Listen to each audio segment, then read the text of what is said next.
네, 여러분의 저녁 파트너 김종석입니다. 민노총 간부들이 북한의 지령을 받고 반국가 활동을 했다는 구체적인 혐의들이 속속 드러나고 있습니다. 그런데 과거 국정원이 이를 알고도 남북 정상회담을 위해 덮은 것으로 알려지면서 더 큰 논란거리입니다. 저희가 이 소식을 준비했습니다. 그리고 오늘도 여러분의 댓글 기다립니다. 뉴스타파 유튜브 생방송에 의미 있는 댓글 남기시면 저희가 소개도 하고 질문도 받아보겠습니다. 멀리 가지 마십시오. 1분 뒤에 바로 들어갑니다.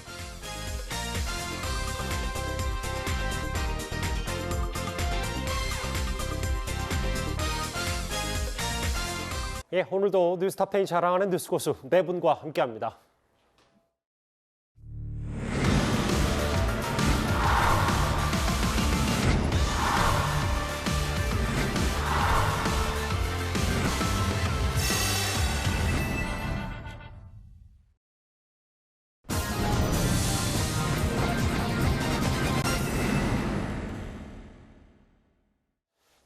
오늘 뉴스탑10은 바로 여기부터입니다. 국내가 간첩단 수사로 들썩이는 사이 윤석열 대통령은 아랍에미리트 국빈 방문을 마치고 지금은 스위스 다보스로 이동을 했습니다. 세일즈 외교의 막바지 일정을 소화하고 있는 윤석열 대통령. 그런데 글로벌 기업 CEO들을 만나서 보시는 것처럼 대한민국 1호 영업사원을 자처했습니다. 스위스의 현장 목소리부터 먼저 듣고 오겠습니다. 아유 반갑습니다. 한국 사람 모르는 사람. 앞으로 여러분들과 더 자주 뵙고 여러분들에게 더 많은 조언을 얻을 수 있는 그런 기회를 만들었다는 면에서 큰 성과가 있었던 것 같습니다. 앞으로 여기 한국 시장도 열려 있고 제 사무실도 열려 있으니 언제든지 찾아주시기를 부탁드리겠습니다. 아랍에미리트여 다시 한번 영업사원을 강조한 윤석열 대통령입니다. 이동희 의원님. 네. 저와 같이 첫 화면을 보실까요?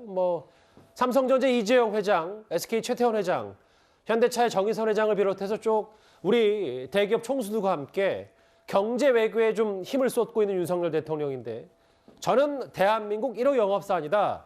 그러면서 본인 사무실, 대통령 집무실은 언제든 열려 있다 이렇게 전 세계 CEO들에게 좀 얘기를 했더라고요. 그렇죠. 글로벌 CEO들이랑 오찬했는데 인텔, 퀄컴, IBM 진짜 세계적인 기업인들이죠. 이렇게 어떻게 많이 모았나 하는 그 얘기가 있을 정도였는데 두 가지 측면에서 그 윤석열 대통령의 그 오찬이나 그 다른 행사들이 인상적이었습니다. 첫째는 메시지인데 대한민국 1호 영업사원.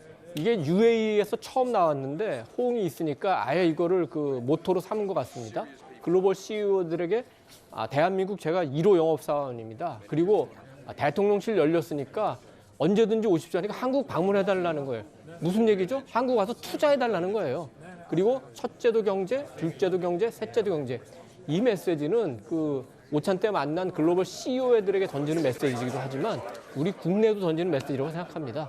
경쟁하지 말고 경제에 매진하라. 두 번째는 이제 메시지를 전달하는 이제 우리가 퍼포먼스라고 하는데 외교 또는 저는 비즈니스 미팅에서 이제 가장 중요한 것 중에 하나가 밍글링이라고 하거든요. 사람들과 이렇게 어울리는 거. 영어가 아주 유창하지 않더라도 윤 대통령 보니까 이제 통역을 대동해가지고 만나는 분마다 굉장히 살갑게 반갑게 인사하고 본인이 아는 경험도 얘기하고 하면서 적극적으로 다가서니까 굉장히 그 CEO들도 그 호감을 느끼는 것 같습니다. 이전에 그 이명박 대통령이 영어를 그렇게 잘하지는 못하세요. 그래서 좀 구수한 콩글리시지만 명사 몇 개 갖고도 그렇게 막 다가서니까 그 비즈니스가 꽤 잘 된 측면이 있었거든요.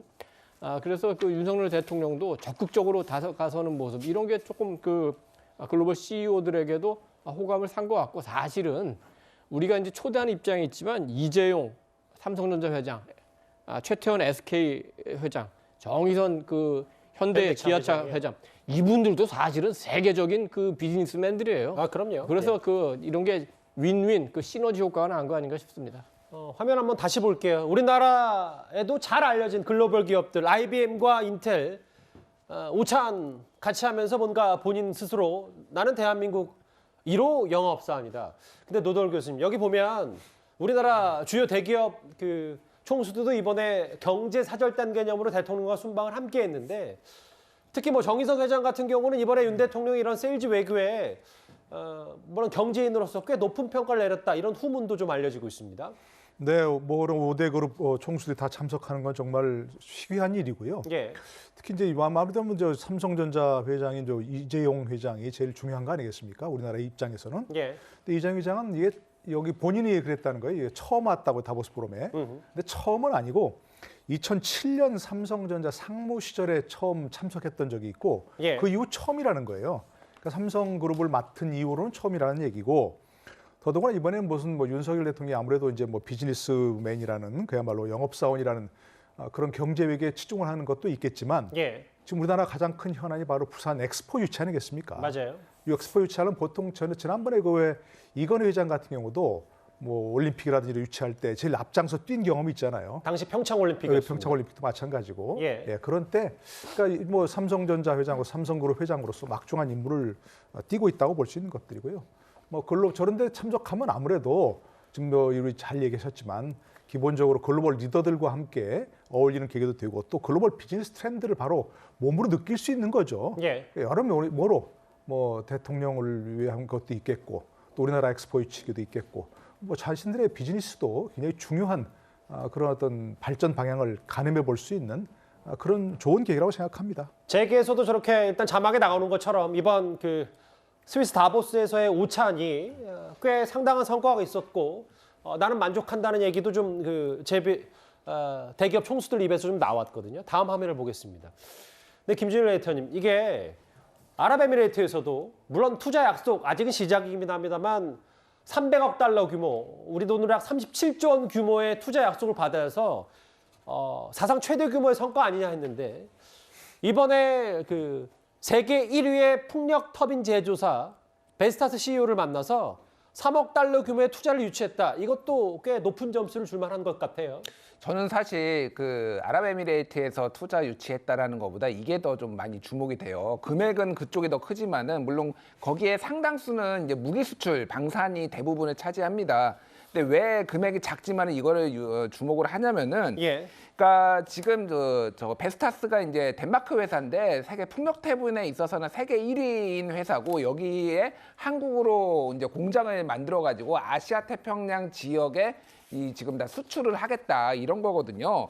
이게 지금 오늘 DS 투자증권에서 이제 보고서를 보면은 한국의 해상풍력 신규 설치 규모가 3년간 평균 34% 증가할 것이다. 한국도 계속 만들어야 돼요. 왜 그러냐면은 재생에너지 지금 한국의 비율이 한 8% 정도밖에 안 되는데 아시아 평균이 한 25%, 예. 유럽은 한 35%가 넘거든요. 독일은 40%가 넘습니다. 그러니까 우리나라가 지금 대통령이 오늘 탄소 중립 2050을 다시 얘기를 했어요. 이거 지금 투자 유치를 하면서. 친환경 사업에 대해서. 친환경 사업 탄소 중립 2050년까지 탄소를 배출량과 흡수량을 제로로 만들겠다. 그러면은 굉장히 공격적으로 사실은 재생에너지에 투자를 해야 됩니다. 원전도 뭐 중요하지만은 지금 재생에너지에 투자를 해야 된다라는 건데 예. 너무 우리가 탈원전에 반대로만 가서 원전에만 지금까지 초점을 맞춰왔는데 사실은 태양광뿐만 아니라 풍력 발전 이런 것에서도 지금 관심을 기울여야 되고 전 세계가 지금 주목을 하고 있는데 이 상황에서 이거를 유치를 했다라는 게 상당히 의미가 있고 그런 부분에서 앞으로 이제 그쪽 산업을 좀 키우는데 많이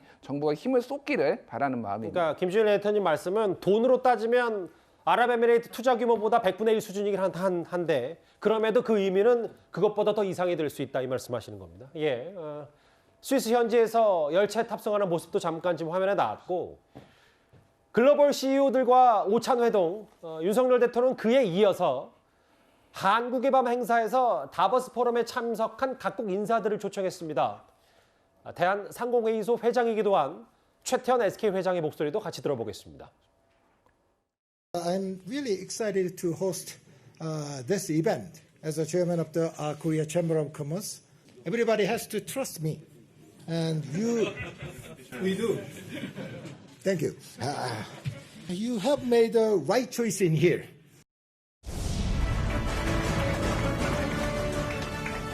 여러분 반갑습니다.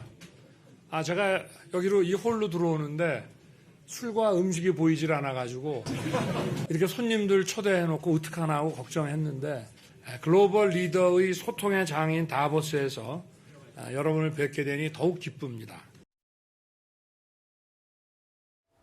SK 최태원 회장에 이어서 윤 대통령의 메시지까지 들어봤는데 한국의 밤 행사입니다. 해외 리더들이 몰렸고 국가 정상만 6명이 참석할 정도로 성황리에 개최가 됐다는데 정미영 의원님 아까 윤 대통령 얘기처럼 뭔가 본인이 좀 농담 섞인 얘기를 하면서 술과 음식이 보이질 않아가지고 하면서 분위기도 좀 띄우고 이렇게 하면서 부산 엑스포에 대한 얘기도 많이 했고요. 윤 대통령의 이런저런 메시지가 좀 있었습니다.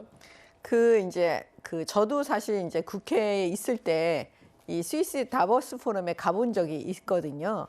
근데 지금 보니까 그때보다도 더 어떻게 보면 한국의 위상이 지금 높아졌구나 이렇게 지금 느낍니다. 사진상으로도.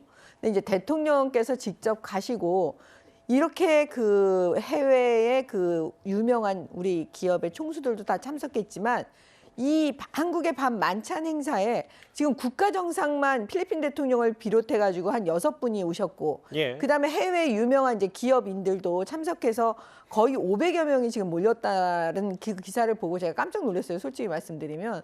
그러니까 이제 대통령께서는 약간 농담식으로 이제 그 만찬 우리가 초대하는 만찬 장소니까 그 음식이 있어야 되잖아요. 그러니까 이제 술과 왜 음식 안 보이냐 이렇게 농담을 하신 걸로 보이니까 그 당시 분위기가 얼마나 좋았는지를 간접적으로 지금 예측을 해볼 수가 있습니다. 예. 근데 저는 이 그 만찬장이 결과적으로는요, 우리 그 엑스포를 유치하는 어떻게 보면 홍보의 장으로도 그 사용된 것이 아닌지, 그게 어떻게 보면 대통령이 노리고 계신 게 아니었는지 예. 그런 생각이 들기까지 해요. 예, 참 보기가 좋습니다. 대통령뿐만 아니라 대기업 회장 그리고 이 부산 엑스포 유치 뭐 여러 세일즈 외교, 경제 외교 여러 그 키워드들이 분명히 있을 겁니다. 이번 다보스 순방에는요. 그런데요, 이 자리 바로 한국의 밤 행사였는데 이번에 오랜만에 대통령 순방에 함께한 삼성 이재용 회장의 소소한 에피소드가 카메라에 포착이 됐습니다. 그 장면 한번 같이 만나볼까요? 아부다비에서 오랜만에 봤는데 다 캐논이더라고요. 그래서 내가 물어봤어. 근데 동영상이 안 돼서 다 캐논만 쓰네. 맞습니다. 내가 직업병이 있어서 나는 사실 다 찍다 카메라가 보니까 다 캐논 아니면 소니.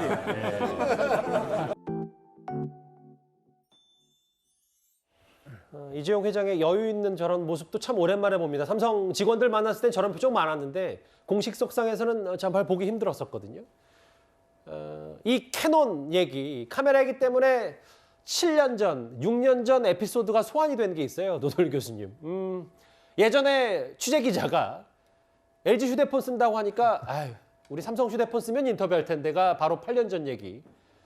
그리고 아이폰 쓰는 기자 향해서 왜 애플 쓰냐고, 이분만 아이폰이네요. 이렇게 농담 섞인 발언을 한 이후에 뭐 타사 제품 얘기하면서 좀 분위기를 좀 누그러뜨린 효과를 이재용 회장이 좀 했네요. 그러니까 저런 걸 보면서요, 우리나라 기업인들도 외국인들과 정말로 스스럼 없이 어울릴 수 있는 그런 그 역량들을 가지고 있다고 보여지고요. 세계적 리더들의 이제 많은 그 요구되는 자질 중 하나가 바로 유머 감각이죠. 정말 순간적으로 재치 있는 그런 유머 감각이. 근데 상당히 좀 어떤 그 해외에 나가서도 저렇게 충분히 얘기할 수 있는 그런 게 보인다고 생각을 하고요. 대통령이 저렇게 나가서 한국의 밤, 코리안 나이트를 개최할 수 있는 것도 우리가 세계에 자랑할 수 있는 브랜드가 기업이 있기 때문에 그런 거예요. 예. 저런 기업이 없으면 저 글로벌 리더를 초청하더라도 누가 오겠습니까? 삼성, 현대, SK, LG, 롯데 이런 엄청난 기업들이 있기 때문에 그렇죠. 그런 기업들과의 교류를 위해서도 저렇게 브랜드가 가진 다른 기업들이 모여드는 것이고 예. 총수들이 모여드는 것이죠. 좀 삼성은 지금 현재 그 방송용 카메라 같은 거는 생산하지 않죠. 예전에 카메라를 생산했었는데, 그러나 제가 이제 미국에서 어떤 교수하고 얘기를 할 때 그랬어요. 그때는 아이폰이 왜 처음에 조그맣게밖에 안 나왔잖아요. 예. 이럴 때 갤럭시를 가지고 얘기하면서 아니 갤럭시 이렇게 크게 나오는데 도대체 아이폰은 왜 이렇게 작게밖에 안 만드냐? 예. 라는 얘기를 제가 들었거든요. 그때도 좀 익숙한 그런 기분이 들었는데 예. 지금 정말 한 10년 전에 갔을 때하고 지금 현재 미국 갔을 때하고 너무 다른 그런 걸 느낍니다. 예. 어디 양판점 같은 데 가면 베스트바이라고 하는 데 가면 가장 좋은 그 가운데 있는 데가 삼성 부스예요. 제일 많은 제품이 있고 예. 제일 비싼 제품이 있고.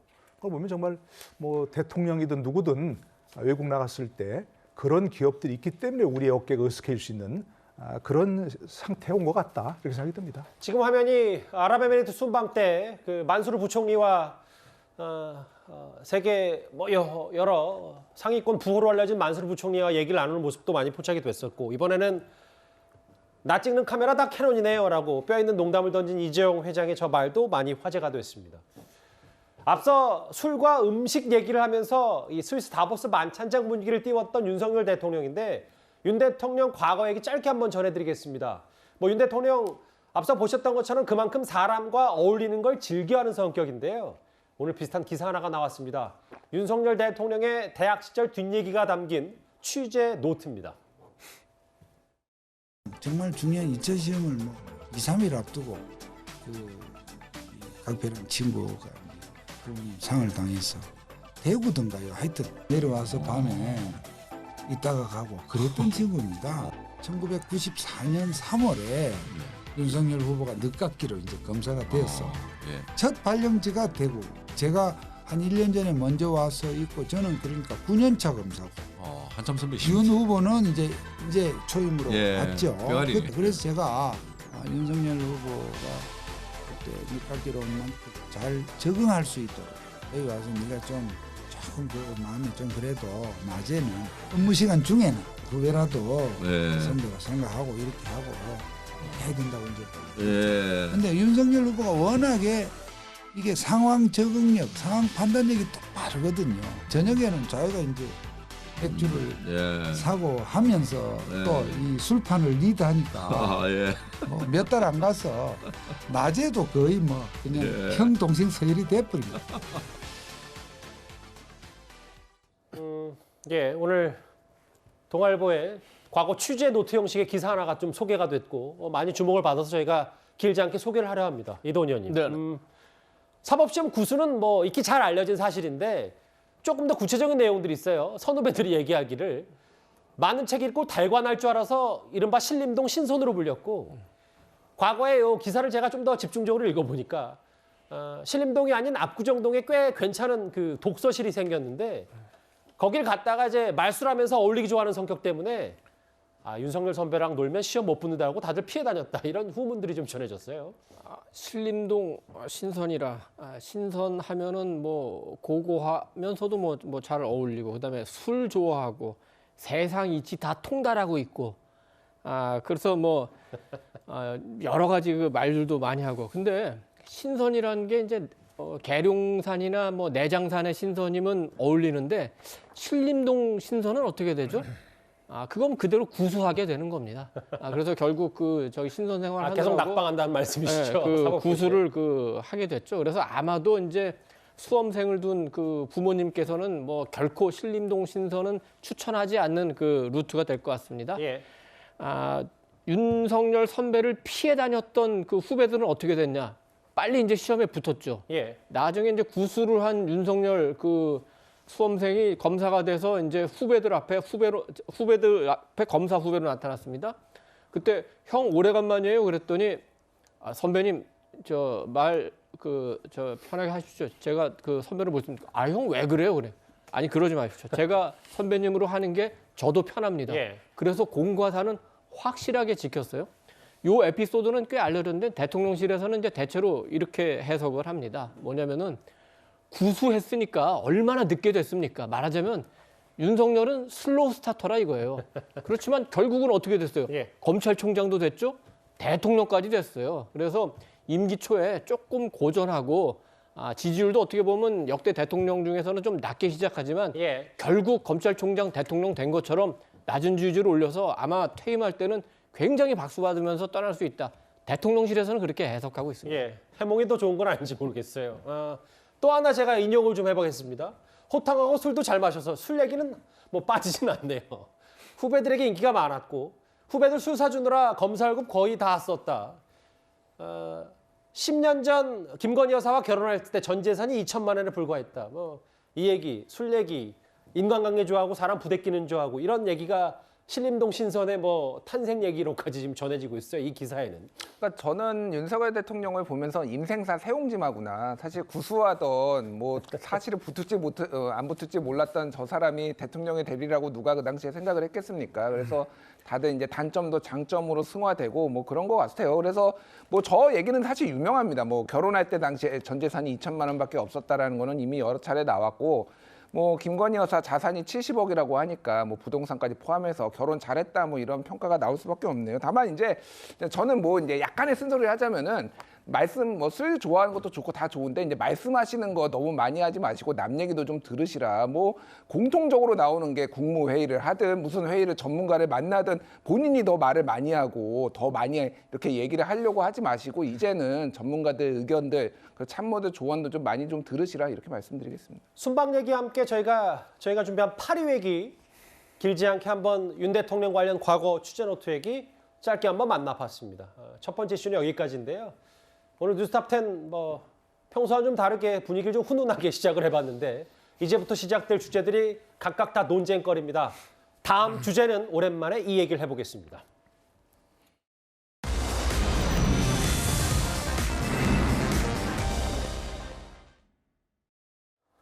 작년 말에 문재인 전 대통령이 양산에서 내보낸 이 풍산개 2마리의 거취를 두고 꽤 시끄러웠습니다. 돈 때문에 파양한 거 아니냐, 이 논란에 문재인 전 대통령이 직접 무상 양육을 고마워하라 이렇게 맞받아쳤었는데요. 이 풍산개 2마리 비교적 잘 지낸다는 소식은 저도 전해드렸었는데 이번에도 돈 얘기가 불거졌습니다.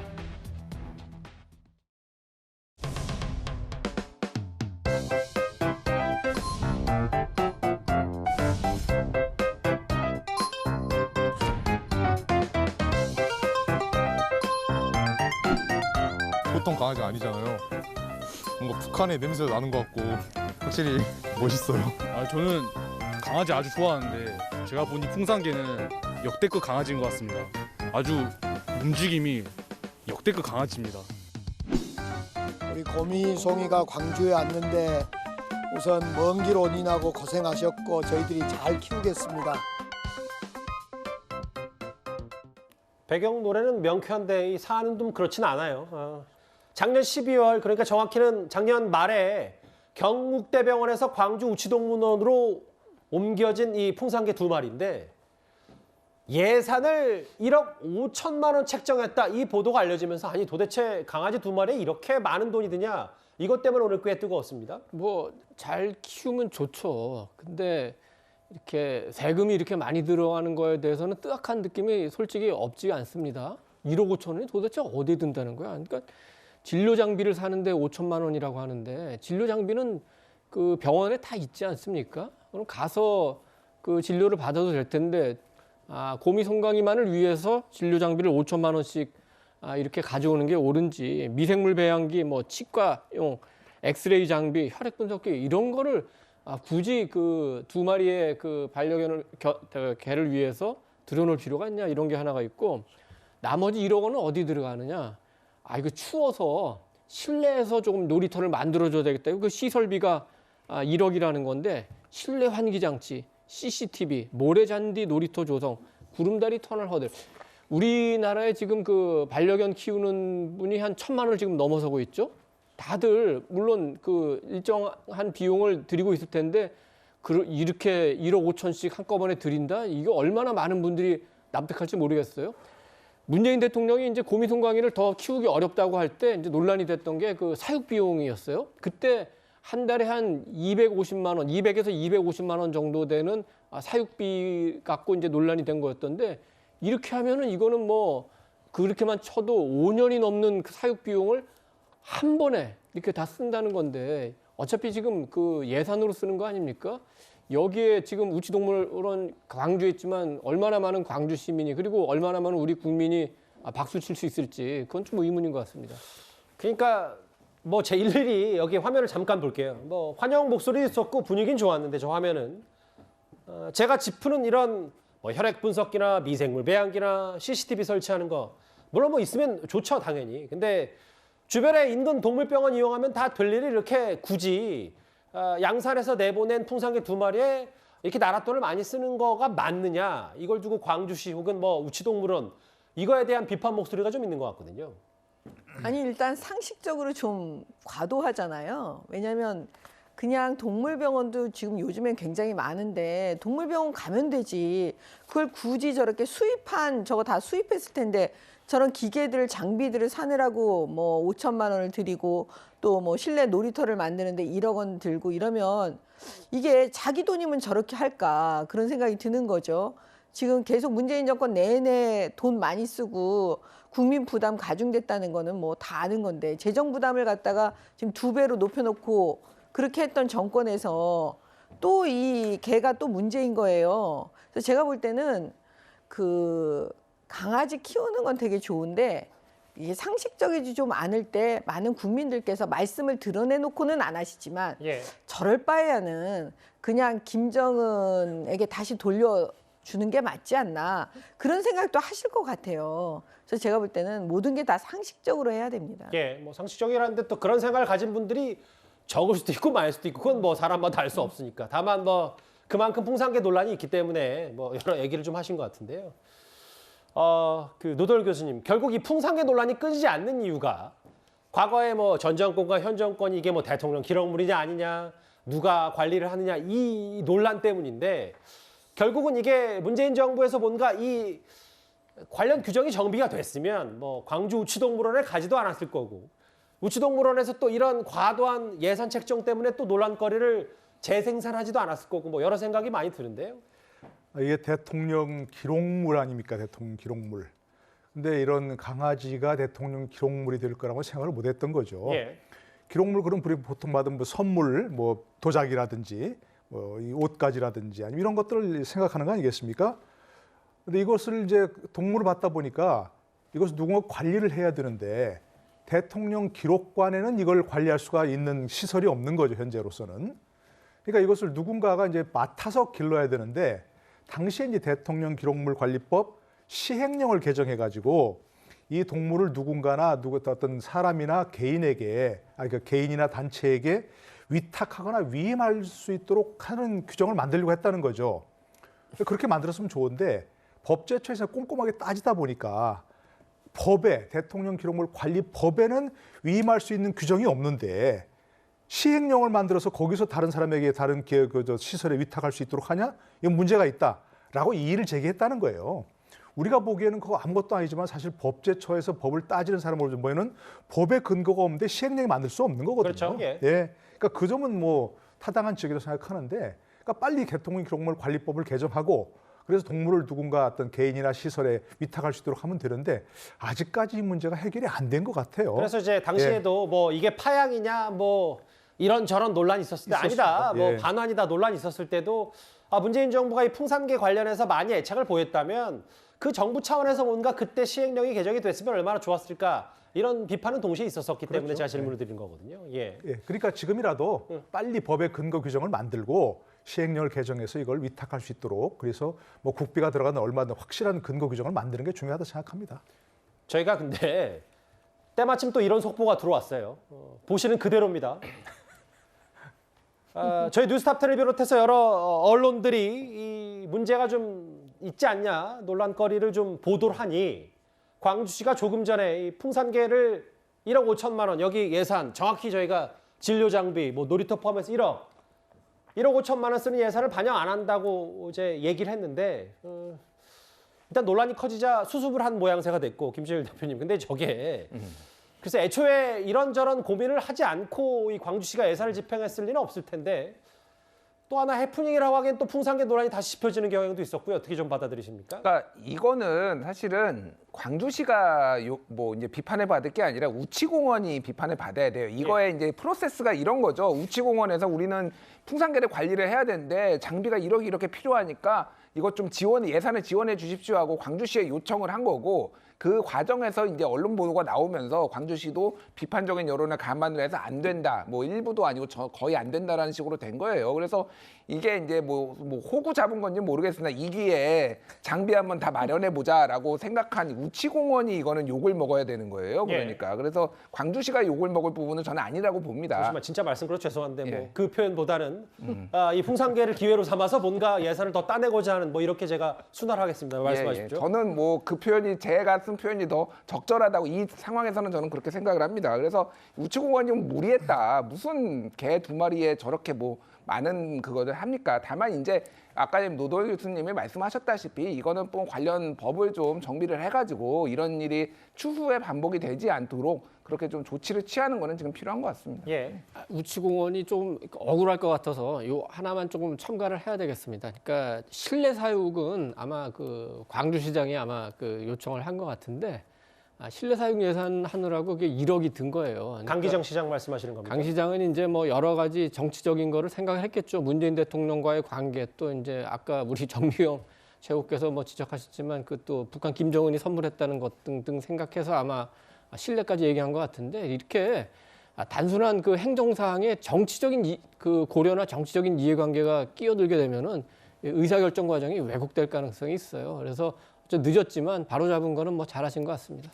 작년 연말에 그 본인들 뜻과 상관없이 논란의 중심에서 했던 게 바로 이 풍산개 2마리였는데 1억 5천만 원 예산 투입하는 건 너무 과도한 거 아니냐. 오늘 오전부터 논란이 불거지니까 바로 광주시가 1억 5천만 원 예산 편성 안 한다고 속보에 따르면 일단락은 된 것 같은데요. 글쎄요. 뒷맛은 뭐 여전히 개운치는 않습니다. 풍산개 관련 소식 오랜만에 짚어봤고요. 다음 주제는 이제부터 민주당 이재명 대표 얘기입니다.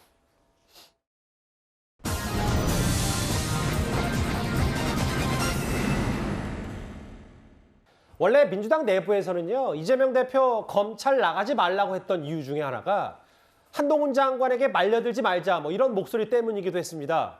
그런데 민주당 내부에선 어제 오늘 한동훈 장관을 향해서 이런 말까지 나왔습니다. 정치 그만하시고 행정에 충실하시는 게 좋고요.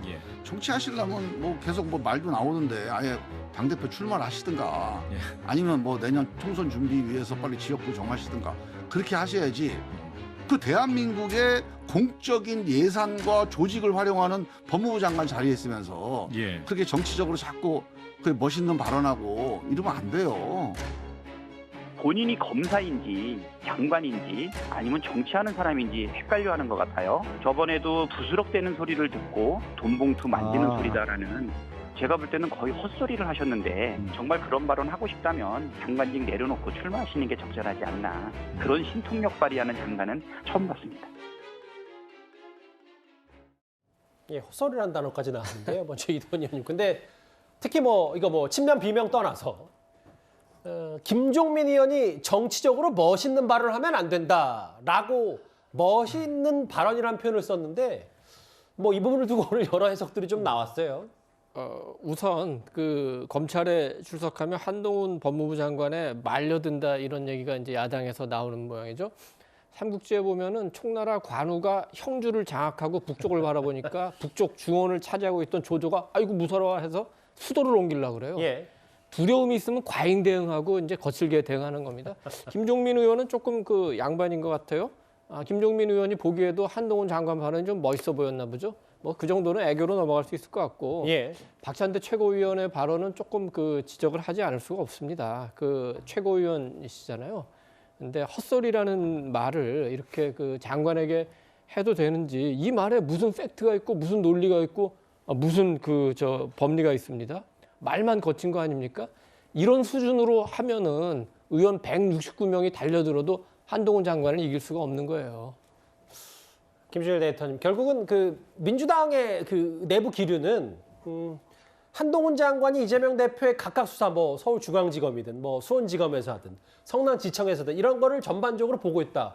한동훈 장관은 원론적인 얘기만 인터뷰를 할 뿐이지 당연히 법무부 장관은 수사 지휘권이 없기 때문에 이 부분을 하나하나씩 들여다보지 않고 있다고 얘기하는데 민주당 시각은 좀 다른 것 같아요. 그러니까 뭐 개별 사건에 대한 수사 지휘를 하지 않는다라는 게 입장이죠. 저는 그런데 뭐 좀 표현들이 좀 과하기는 하지만은 뭐 김종민 의원이나 박찬대 의원의 문제 의식에는 상당히 동의를 합니다. 왜 그러냐면은 역대 법무부 장관은 그냥 쭉 한번 역대 뭐 이명박, 뭐 박근혜, 이제 뭐 문재인 정부 해가지고 다 돌이켜 보십시오. 예. 법무부 장관이 개별 수사에 대해서 이렇게 입장을 많이 내고 개인 의견에 가까운 것들을 이렇게 많이 내는 걸 본 적이 있나요? 그러니까 보통은 법무부 장관 출근길에 기자들이 물어보면은 개별 사안에 대해서는 답변하지 않겠습니다. 이런 수사에 대해서는 않겠습니다라는 게 관례고 그렇게 하는 게 정치적 중립성에 대해서 의심을 피하는 길이었어요. 그런데 사안마다 모든 거에 대해서 다 저런 식으로 얘기를 하고 예. 그게 뭐 멋있는지 멋이 없는지 모르겠어요. 저는 멋이 없어 보이는데 어쨌든 그런 것들이 상당히 예. 오해를 살 수가 있고요. 이런 식으로 정치하려고 보여요, 그냥 저도. 예. 그래서 그냥 저도 저번에 말씀드렸지만 빨리 출마하셨으면 좋겠습니다. 예. 법무부 장관보다는 빨리 정치인으로 여의도에 가셔서 좀 본인의 장기를 좀 발휘하셨으면 좋겠어요. 뭐 김준일 대표님의 에디터님의 논평은 뭐 저도 존중하면서도 다만 그 한동훈 장관 말고도 역대 법무부 장관 이게 또 시각에 따라서는 추미애 전 장관이나 박범계 전 장관은 뭐 각 사안마다 아니지만 어떤 사건엔 더 노골적으로 이념을 드러낸 거 아니냐 뭐 이런 시각도 있으니까. 그러니까 욕을 먹었잖아요. 예. 그러니까 보수 쪽에서 굉장히 욕을 했잖아요. 예. 저는 욕먹을 만한 짓이었다고 보고요. 그 잣대를 그러면 한동훈 장관한테도 예. 보수해서 예. 들이대주셨으면 좋겠습니다. 네, 알겠습니다. 근데 뭐 지시라는 표현보다는 추 전 장관이든 박범계 전 장관이든 그런 행동들로 좀 순화하겠습니다. 예, 알겠습니다. 한동훈 장관 얘기까지 만나봤고요.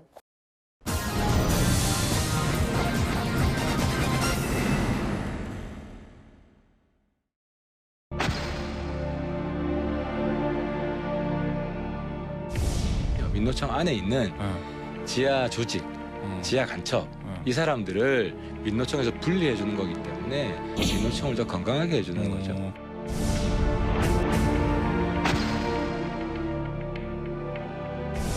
과거 국정원은 무수히 많은 무고한 국민들을 간첩으로 조작하여 국내 정치에 이용했던 전력이 있는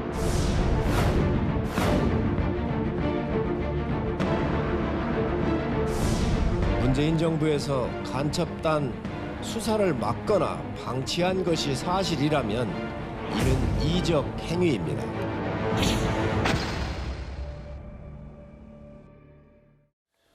예, 1위와 3위인데요. 이 간첩단 수사요. 민노총 간부가 북한의 지령을 받고 반국가 활동을 했다는 이 혐의입니다. 국정원의 압수수색은 어젯밤 끝이 났습니다. 그런데 민노총은 압수수색 현장을 유튜브로 생중계까지 했습니다. 영장 내용을 제가 알려드릴 수는 없지만 영장에는 오로지 의심되고 추정된다라는 내용밖에 없어요. 정황 증거밖에 없습니다. 근데 오늘 압수해간 물품을 가지고도 그것에 대해서 집어내지 못하면 그 책임은 누가 집니까? 이 책임 반드시 물을 것입니다. 예, 이렇게 항변을 하고 있지만 국정원이 주목하는 건 바로 민노총과 북한과의 관련성입니다. 과거 양경수 위원장의 발언들, 작년 6월 반미자주 노동다 대회, 미국의 한반도 전초기지와 전략에 동조하는 윤석열 정부 폭주를 막아야 한다. 2달 뒤 전국 노동자 대회, 불평등한 한미동맹 끝장내와 내야. 국정원은 이런저런 발언들을 좀 꽤 의심하고 있는 것 같아요. 지금 그러니까 지금 현재 사건에서 이제 북한 공작원들을 해외에서 만나고 이제 통신 회합하고 지령을 받고 공작금도 받았는데 그러면은 그 간첩단이 어떤 활동을 했느냐 어떻게 보면 그게 가장 중요할 수 있지 않겠습니까? 그 부분에 대한 이제 일말의 이제 사실이 드러나는 거를 이제 보고 있는 것 같은데. 민노총은 원래 그 창립할 때부터 조금은 그 친북적이라는 그 지적을 받았어요. 왜냐하면 그 창립 선언문이나 강령을 보면은 조국의 자주 민주 통일을 앞당기기 위해 가열찬 투쟁을 한다. 그러니까 노동자의 사회 경제적인 지위보다는 어떤 그 정치 이념적인 투쟁을 한다는 지적을 받았는데 특히 이제 최근에 양경수 위원장 체제는 이른바 이제 경기 동부연합 출신 옛날에 통진당 이석기 세력과 같은 뿌리인 거죠.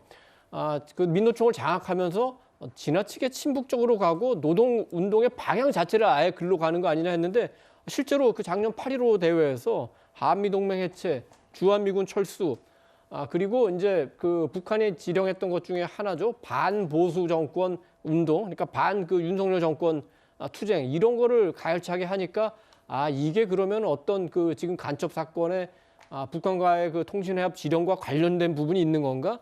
검찰에서는 이거를 그 지금 들여다보는 것 같고 민노총의 조직부장임은 핵심 중에 핵심입니다. 어떻게 보면 2인자라고도 할 수 있고 또 양경수 지도부의 지금 성향 자체가 의심을 받기 때문에 지금 일단 그 3명, 4명이 그 체포됐지만 아마 수사가 조금 더 확대될 수도 있을 것 같습니다. 저 그리고 지금 잠깐 화면에도 지나갔는데 바로 민주노총 홈페이지에 민노총 홈페이지에 여전히 저희 방송 직전까지도 이 북한의 연대사 그러니까 조선직업 총동맹이 보낸 연대사가 아직도 그대로 있다.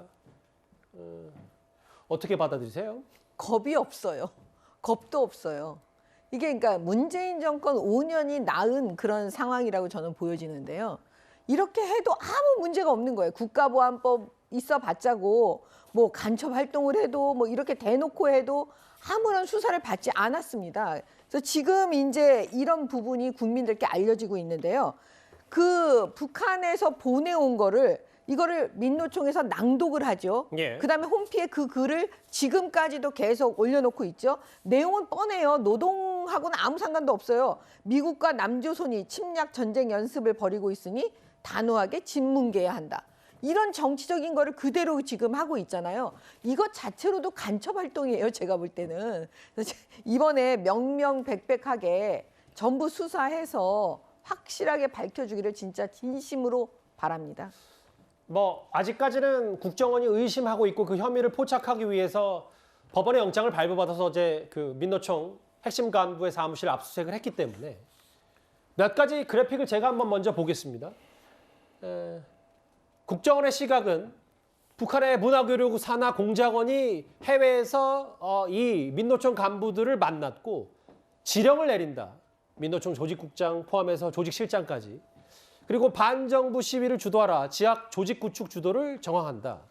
주도 정황이 있다. 국정원의 시각이 이렇고요. 지령을 받은 거 아니야. 다음 화면. 근데 그 해외가 바로 여기 중국을 포함한 캄보디아, 베트남으로 출국해서 북한 공작원과 접선을 하고 지령을 받고 국내에서 입국한 다음에 관련 내용을 뭐 음어를 토항한 뭐 여러 장치들을 활용해서 북한에 보고했다. 이 북한과의 연결고리를 이 순환 구조로까지 이제 그래픽으로 설명을 해봤는데 이런 정황들이 구체적으로 국정원이 수년 전부터 내사를 했다. 이렇게 좀 알려지고 있거든요. 예, 뭐 2016년, 2017년 뭐 여기 나오자면 화면에 2019년 뭐 이렇게 그때부터 이제 어느 정도 알았다라는 거예요. 국정원에서 알았던 거는 2017년인데 이게 오늘 박지원 전 국정원장도 얘기를 했지만은 이게 정황이 있는 거라고 하고 이거를 체포해가지고 수사를 본격적으로 해서 재판에 들어가는 거하고 차원이 다른 거기 때문에 일반적으로 간첩 수사 아니면은 뭐 이를테면 북한하고 접선을 하거나 이런 수사들은 굉장히 오래 걸린다. 그런 거기 때문에 이거를 뭐 아까 전에 뭐 문재인 정권의 이적행위다 뭐 이렇게 했는데 모르겠습니다. 근데 역대 그런 거는 있었어요. 그러니까 진보 정부와 보수 정부 때 보면은 국정원에서 이렇게 소위 말하는 간첩 검거가 실적이 굉장히 오락가락하기는 했어요. 근데 이제 어떤 뭐 김대중 정부 때 평화 화해 무드가 있으면은 알아서 조금 덜 이제 그런 부분은 공안 사건을 이제 다룬다든지 이런 거가 있기 때문에 이거를 이적 행위라고 뭐 봐야 될지는 잘 모르겠는데 중요한 거는 이제 저기에서 이제 민주노총의 저런 분들이 실제 존재를 했다라고 한다라면은 저게 이제 어디까지 이제 국정원이 사실인지 이제 재판 과정에서 입증을 했지는 모르겠으나 문제가 없다고 볼 수는 없죠. 저게 저 사실 자체가. 뭐 정치권의 일부 뭐 보좌관 출신도 같이 특정 혐의를 받고 있다고도 하고. 네, 윤미향 의원의 이제 보좌관이 지금 저 뭐 이제 뭐 전직 보좌관입니다. 예, 전직 보좌관인데 난수표로 뭐 보냈다 이런 건데, 그러니까 이 뭐 뭐라고 해야 될까 이제 과거 이제 운동권 중에 이제 NL 계열 중에 내셔널 리버레이션 민족 해방 계열 중에 이제 뭐 주사파 뭐 비주사와 주사로 나뉘는데 약간의 이쪽에서 북한이 이제 민족 해방 세력이라고 보고 이렇게 보는 좀 낭만적 민족주의 이런 계열들이 있는데 이거는 좀 저는 문제가 있다고 봅니다. 이게 사실이라고 한다라면 다만 이게 전체 민주노총을 다 움직인다? 그거는 굉장히 민주노총이라는 조직을 좀 잘 모르시고 하는 거고 몇 명이서 저렇게 한다고 해서 그게 움직일 수 있는 조직이 아닙니다. 그리고 뭐 정치 구호가 있는 거는 이를테면은 미국하고의 한국하고의 어떤 연합 훈련이 한반도의 주변의 긴장 관계를 올린다라고 얘기를 하는 거는 많이 나오는 얘기예요. 그거 자체가 이를테면 북한의 지령을 받아가지고 한 것이다. 이런 거는 많이 좀 단계를 뛰어넘는 좀 무리한 주장이라고 좀 할 수 있겠습니다. 알겠습니다. 예. 뭐 일단 그럼에도 국정원은 이게 소수라도 그게 뭐 단 1명, 2명이라도 뭐 핵심 간부 아니냐 혹은 이 민노총 관련된 인물들이 직접 해외에 나가서 출장 개념으로 이렇게 접선을 했다면 뭐 이적 행위로까지 보고 있는 것 같습니다. 국가보안법. 그런데 더 큰 논란은요. 이미 5년 전에 당시 문재인 정부 국정원이 이런 정황들을 두루두루 알고도 덮은 거 아니냐는 이 의혹입니다. 정치권의 반응부터 듣고 오겠습니다. 전국 방방곡곡에 간첩단이 뿌리를 내렸습니다. 문재인 정부에서 간첩단 수사를 막거나 방치한 것이 사실이라면 이는 이적 행위입니다. 북한이 제일 무서워하는 곳이 바로 국정원인데 도대체 누구를 위한 국정원법 개정을 했습니까? 민주당이 국가 해체 행위를 한 것이 아니라면 지금이라도 국정원법을 복원시키시기 바랍니다.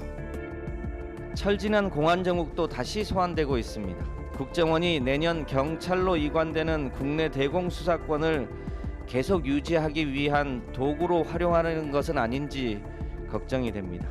과거 국정원은 무수히 많은 무고한 국민들을 간첩으로 조작하여 국내 정치에 이용했던 전력이 있는 집단입니다. 이 얘기요. 보시는 이 얘기 어제 저희 채널의 취재로 새롭게 알려진 내용입니다. 7년 전부터 이 민노총 인사들과 북한 공정원의 접촉을 이미 파악했던 국정원인데 2018년 그러니까 당시 문재인 정부 국정원에서도 이 수사를 본격적으로 좀 국정원이 착수를 하려고 했으나 윗선에서 좀 보류를 시켰다.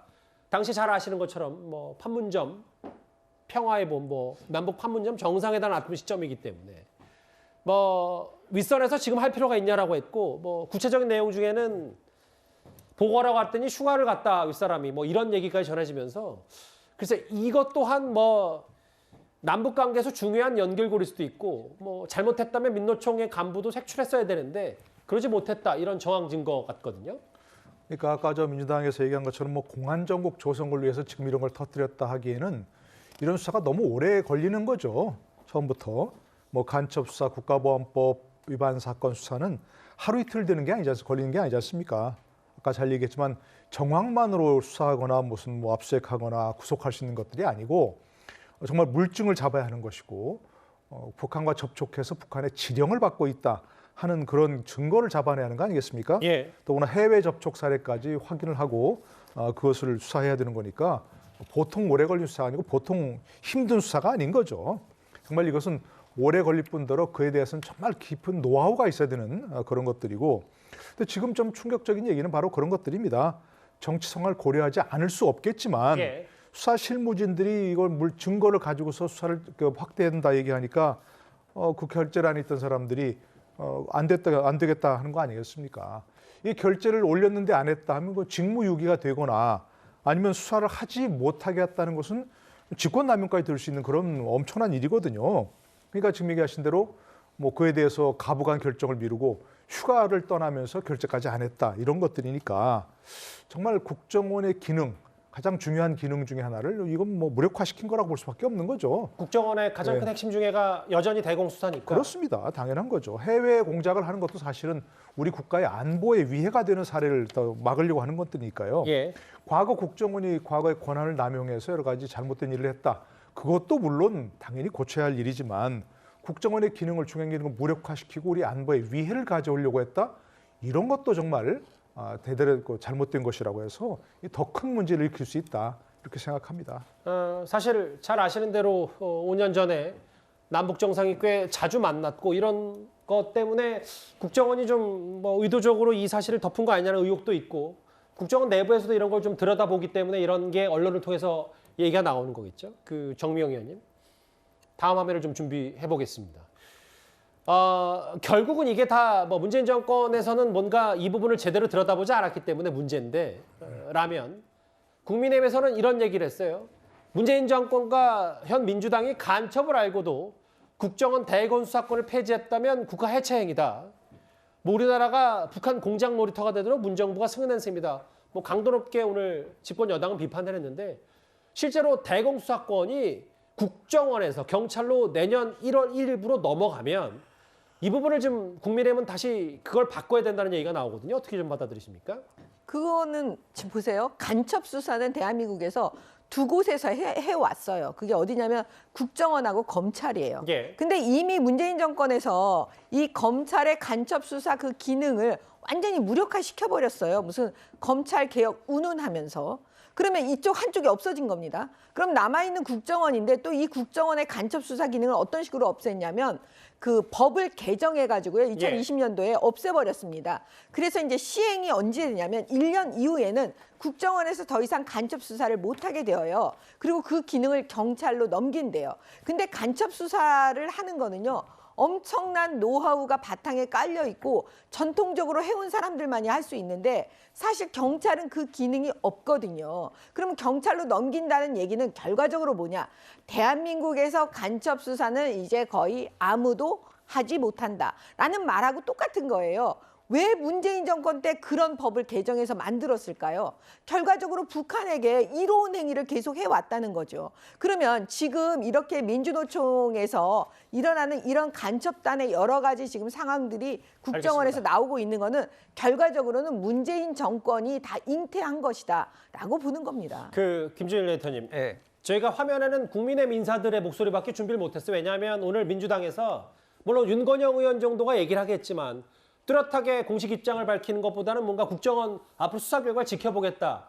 뭐 원론적인 얘기가 좀 있어서 민주당의 입장 표명에 대해서도 좀 더 국민의힘에서는 입장 표명이 없냐 뭐 이런 얘기까지 좀 하고 있긴 했었거든요. 일단 이게 뭐 민주당을 압수수색한 거는 아니니까요. 민주노총에서 이제 반응이 이미 나왔잖아요. 근데 정미경 의원님의 말씀하신 거에 대해서 제가 조금 이제 팩트 체크를 좀 하자면은 경찰청에 보안국이 있습니다. 굉장히 오래된 보안국이 있고 여기서 이제 간첩을 항상 잡아왔고 이게 이제 최근에는 이제 특수본의 이제 안보수사국으로 이제 이름 명칭이 변경이 됐는데, 그러니까 과거에는 이렇게 했어요. 북한에서 직접 넘어온 거는 안기부가 이제 국정원이죠. 그거를 간첩을 잡았고 국내 자생적 조직들은 경찰청이 잡았는데 옛날만큼 많이 안 넘어오니까 이게 크로스오버가 되면서 국정원이 막 침범도 하고 그러면서 이런 문제가 생겼어요. 그래서 국정원은 이제 미래지향적으로 이를테면은 삼성전자 기술 유출하는 거 이런 거에 좀 집중을 하자. 그리고 국내 정치 뭐 이를테면은 뭐 그런 것들 개입하지 말자라고 하면서 이게 바뀐 그런 큰 틀의 의미가 있는 겁니다. 여러 각기 다른 얘기들 좀 저희가 종합해서 들어봤습니다. 지금 국내를 떠들썩하고 있는 간첩단 수사 얘기까지 저희가 이번 이슈에서 짚어봤습니다. 여러분들의 목소리를 만나볼 차례입니다. 첫 번째 댓글 볼까요? 자랑스러운 우리나라 기업들 항상 응원합니다. 이제 순방 경제외교 좀 응원하신 것 같고요. 예. 갓난 아기 키우는 것보다 개 키우는 게 돈이 더 든다고 하셨습니다. 풍산개 얘기하셨어요. 풍산개 4개 주면은 국가에서 돈 안 줘도 잘 키울 텐데라고 하셨고요. 주말엔 검찰도 쉬어야죠. 이재명 대표 검찰 주말 출석 비판하신 것 같은데요. 마지막 보겠습니다. 북한에 좋으면 북한 가서 살면 된다라고 하셨습니다. 댓글 5개 오늘 모두 감사드립니다. 지금부터는 오늘 온라인에서 뜨거웠던 사건, 사고 소식을 몇 가지 짚어보겠습니다.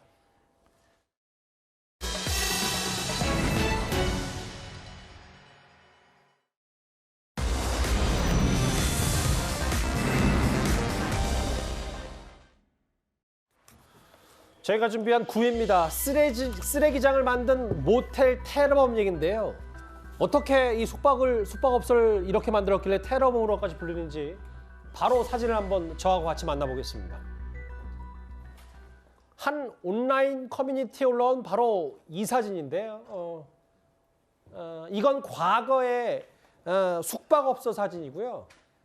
시간대별로 한번 모아봤고 가장 최근에 있었던 사진들이 바로 지금 보이는 이 사진입니다. 글쎄요, 이게 며칠을 묵었는지는 알 수 없는데 저렇게 숙박업소를 통째로 해치워놓고 간 사연, 승재현 의원님. 네네. 여러 사례들을 한번 모아봤는데 가장 최근 사진을 먼저 볼게요. 네. 손님이 저렇게 만들어놓고 야반 도주했다.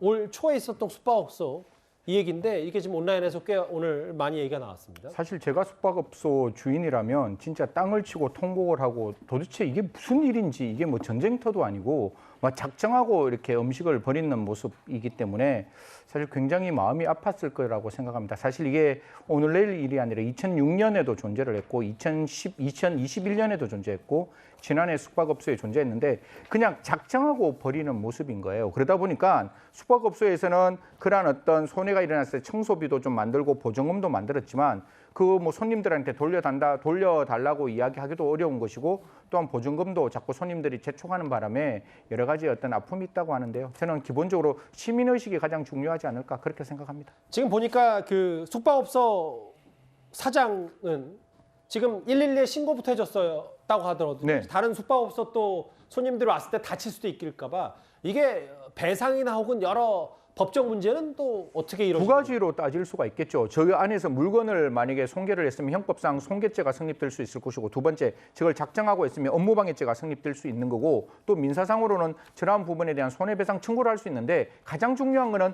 그 숙박업소의 사람들의 그 신원을 알 수 있어야 되는데 제가 봤을 때는 외국같이 좀 이렇게 탄탄하게 갔을 때 딱 이렇게 운전면허증 갖고 사람이 누군지 정확히 확인하고 그다음에 전화번호 확인하고 그렇게 해서 그 사람들의 신원을 좀 확인한다면 제가 봤을 때 저런 일은 조금 더 줄어들지 않을까. 숙박업소에 가는 모든 분들 그건 의무라고 생각합니다. 숙박업소에게 자기의 어떤 주소라든가 이름이라든가 이런 걸 꼭 알려서 같이 함께 더불어 사는 숙박업소가 되었으면 좋겠습니다. 저렇게 어지럽히는 게 더 힘든 건 아닌지 모르겠어요. 예.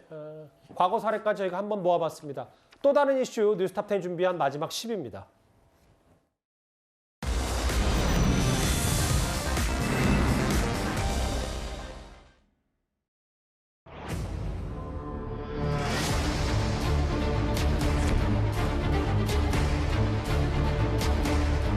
담배 피우면 어떻게 해? 이거 출근해? 사먹으라고?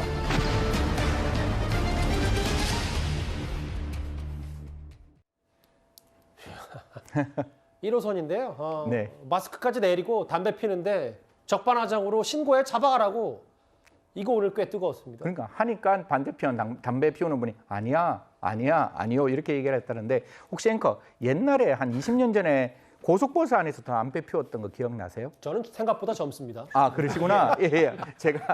제가 다녔을 때는 고속버스 안에서 담배를 피웠는데 예. 흡연에 대해서 대한민국이 굉장히 이렇게 온정주의적으로 관용을 베풀 때가 있는 것 같아요. 예. 그리고 지금도 시청자 여러분 담배 피우면 경범죄로 3만 원 범칙금을 내는 거예요. 예. 그러다 보니까 저게 건절이 안 되는데 이제는 건강, 즉 흡연권보다 건강권이 훨씬 더 중요하다면 저런 거 제발 좀 국가에서 바꿔주세요. 저 사람에게 15만 원, 20만 원 그렇게 과태료가 나간다면 전 담배 안 피울 수 있다라고 생각하는 거거든요. 예. 담배를 피우는 기쁨보다 담배를 피워서 나가는 과태료가 많은 그런 나라가 만들어졌으면 좋겠습니다. 지금 35만 원 이 과태료를 두고도 오늘 좀 여러 가지 말들이 많아서 사실 이번 사례가 처음은 아니기 때문에 더 논란거리였던 저 온라인 커뮤니티의 영상을 저희가 짧게 한번 준비를 해봤습니다. 예. 목요일 뉴스탑10 준비한 소식은 여기서 정리하겠습니다. 곧바로 뉴스A가 이어지니까요. 많은 시청 바랍니다. 여러분 고맙습니다.